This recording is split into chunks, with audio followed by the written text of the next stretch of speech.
Hey everybody, it's John Hope Bryant, founder, chairman, and chief executive officer of Operation Hope, also CEO of Bryant Group Ventures. So I'm going to talk about something really serious today. Sometimes I have fun with these videos, are lighter than others. This time is pretty serious. I'm going to talk about the four places where wealth comes from. And I did some videos late last week. It was for everybody, but particularly my African-American brothers and sisters who are, in many cases, so angry and frustrated, and as a result of that, distracted from your goals because people get you off your game. I want you to be focused on prosperity and aspiration, not emotional decision making. When you make a decision emotionally, you will make the wrong decision. This video is for everybody, by the way.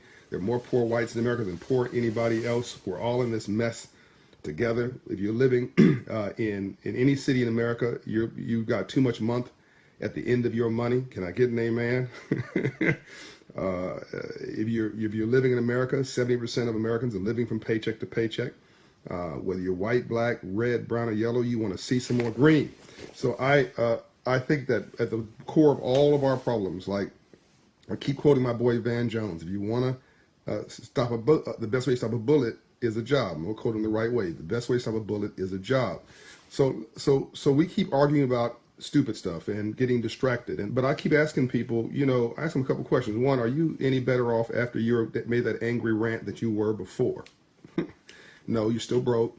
Still don't have any money. Still can't pay child support. Still, hate your job or whatever. Still hate your life. So let's start having a real conversation about real stuff and put the dumb stuff aside and start moving your life forward. Nobody cares about your drama. I hate to announce it. Nobody cares about your drama. You've got to become relevant to society. Nobody cares that you have problems. Everybody's got problems. So let's talk about solutions and opportunity and wealth. And because once you become wealthy, you can do whatever you want with it, right? You can take that wealth and reinvest it in. One dude with a comment said, "I'm only interested in black wealth. Forget white wealth, and you talk about Latino wealth and Hispanic wealth and Jewish wealth. Forget those people. We need black wealth." Brother, there's no black economy. There's a global economy. When somebody comes into I'm gonna explain what I said. So before somebody said that I'm not interested in black wealth, that's not what I meant. Somebody comes in your restaurant or your business. The color you want is green, as in U.S. currency, okay? What racial makeup they are is irrelevant. You want to be open to every business and everybody. And if you want to then build wealth and then take that wealth and give scholarships to young black children or young Latino children or young, poor white kids, that's up to you. It's fantastic. You want to hire young black kids to be interns. You want to create a foundation. That's what building black wealth is about. But this is not some crazy utopian dream. You gotta get serious about business. So let me tell you. Now, I'm at 4 minutes. I'm about to drop the mic now. Wealth comes from four places. This whole series is really a real talk series. As founder and CEO of Operation Hope, and a guy not running for any political office, right? I'm just trying to build a movement for our people, all people, to finish what Dr. King tried to begin with the Poor People's Campaign. I'm going to do a whole series on that. What Lincoln tried to do with the Freedmen's Bank. There's a big video I did on that, 100,000 plus views. Go watch the Freedmen's Bank with your family. Wealth comes from four places. And this is very simple now. Crime, war, government contracting. I'm actually not kidding. And I can explain that if you want me to. And poor people. Now, the cynic will jump on the last thing and say, yeah, abusing poor people. That's not what I meant. Crime comes from four places. Wealth comes from four places. Crime, criminal activity, war, government contracting, and I'm talking about it at scale. I'm talking about big companies contracting with the government to do things mostly, and then you have government corruption in places like the African continent, Latin America, which translates into wealth transferred from government. And the last place is poor people. Now this is your door. I want you to focus on this last piece, and I drill down deeply on this and how the poor can save capitalism. Every big company was a small one.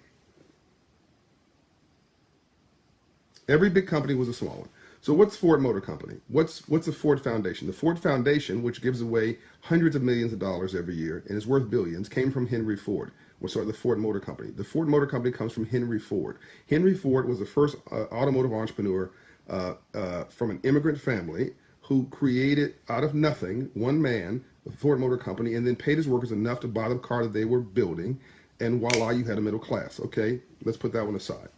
Walmart, that was a guy named Sam Walton with a pickup truck and a storefront. He started it with a pickup truck and a storefront, had his, and like with a high school education. Don't tell me that he had a silver spoon in his mouth, from Bentonville, Arkansas, and built the largest retailer in the world, and interestingly enough, the largest employer of African Americans in the world. Now, some people will say, "Oh, you know, they need to pay better wages." And, oh, it's look. Maybe they do need to pay better wages. I don't know. I'm not doing a deal on Walmart, but here's what I have to say about that. You don't have to work for Walmart your entire life. You don't have to work for McDonald's your entire life. You don't have to force every company to pay you a living wage. Go, use that as a stepping stone. Go work there for 2 to 3 years, as I did when I was coming up, and then go get a better job, or better yet, create a job for yourself. But you can't just sit there and expect, because the world has changed on you, that you expect now McDonald's or Burger King to pay you $20 an hour to flip burgers. By the way, how do I say this? Some of these companies recognize our educational standards are so low, they don't even put numbers on the cash register anymore. They just put pictures. Have you noticed that? When you work at these places, you put if it's a burger, you just push the button for the burger. That's not a compliment. It's not a compliment. It's suggesting that our educational levels, our educational attainment is in the toilet. So you can't expect these companies that are in the fast food, low cost, high volume business to maintain your quality of life. You've got to attain a better quality of life and use those businesses as stepping stones. I'm getting off of my topic. So let's look at UPS, United Parcel Service. That was started by a guy named Jim Casey with $100 and a bicycle. Coca-Cola.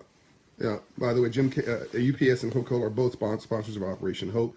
So I thank them very much for that support, taking that money that they give me, and I use it to empower the poor and the underserved. Coca-Cola started with a pharmacist during the Civil War, after the Civil War, and he sold it for $500. I may unpack that story at some point, but it was a Caucasian gentleman. Him and his son started this business, and he had an addiction to his own product.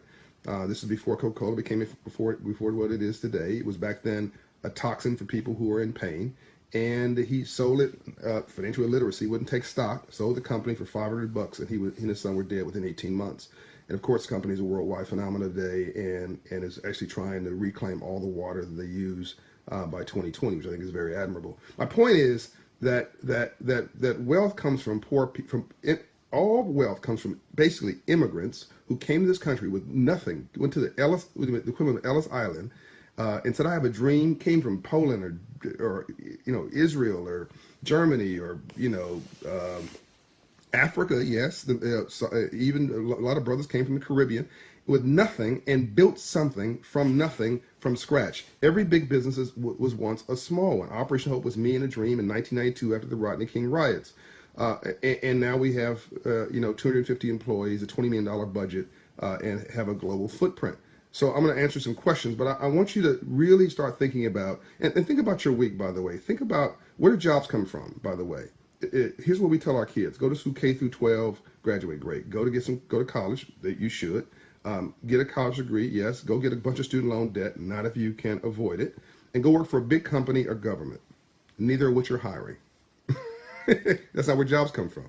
Jobs come from startups, shoot-ups, entrepreneurs, as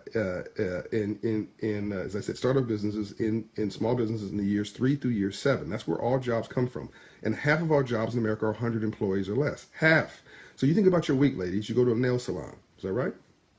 How many people working there? 4 or 5? Brothers, you go get a haircut. All right? How many people working there? 4 or 5? You go to a dentist, I hope. How many people are working there? 4 or 5? Right? It's all around you. We're looking for love in all the wrong places. America's beauty, its magic, is small business owners and entrepreneurs. Everything came from entrepreneurship. Almost literally everything. You name the product, you name the thing that you love, and some entrepreneur created it. I was at Emory University, and the kids are like, we hate capitalism, down with capitalism. I'm like, okay, how'd you get here?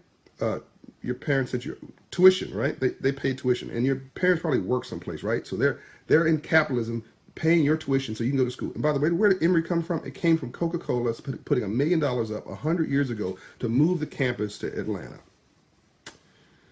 Even if you want to distribute money like a socialist, you have got to first collect money like a capitalist. And what I want, and so as the Bible says, money's not bad. The love of money is bad, and we've got these bad capitalists who are using the other forms of building of wealth creation to destroy a system and destroy your mind and destroy your aspirations and make you think that all wealth is evil, so you don't want to touch it. No, you know, you don't want to, as my friend Quincy Jones would say, you don't want to be a broke prophet. You want to have some wealth so you can pass it on. You want to do a job or create a job so your kids know what to model. Watch how you live your life. It may be the only Bible anybody else reads. And no the legal path is not sustainable. There are no retired drug dealers. Beyond the fact that it's immoral and unethical, and yes, I said it.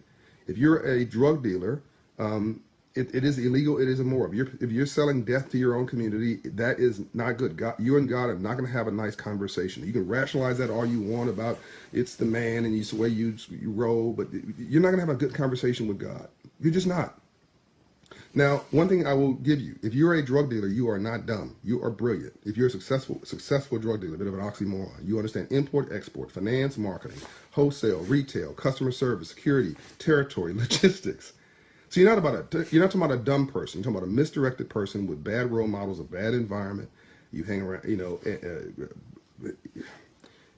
it's not their fault, but it's their responsibility to change. It's all of our responsibility to change our lives and our communities. But so you have these brilliant young kids who have gone to drug dealing because their role models and environment are crappy. And what would they be if they were in the right soil? They'd be entrepreneurs. They might even be Steve Jobs. I just wanted to drop the mic on the 4 parts of wealth, where it comes from. The last part comes from poor people. Goldman Sachs, with a guy named Goldman and a guy named Sachs with a briefcase going door to door 100 years ago. You name the company down here, and you challenge me, and I'll tell you where it came from. It's some poor immigrant. Jet Magazine, Black Enterprise Magazine, Essence Magazine, if you like those magazines, all came from young striving black entrepreneurs with nothing. It started with nothing and built it into something. Jet Magazine started with $500. Okay, I'm at 13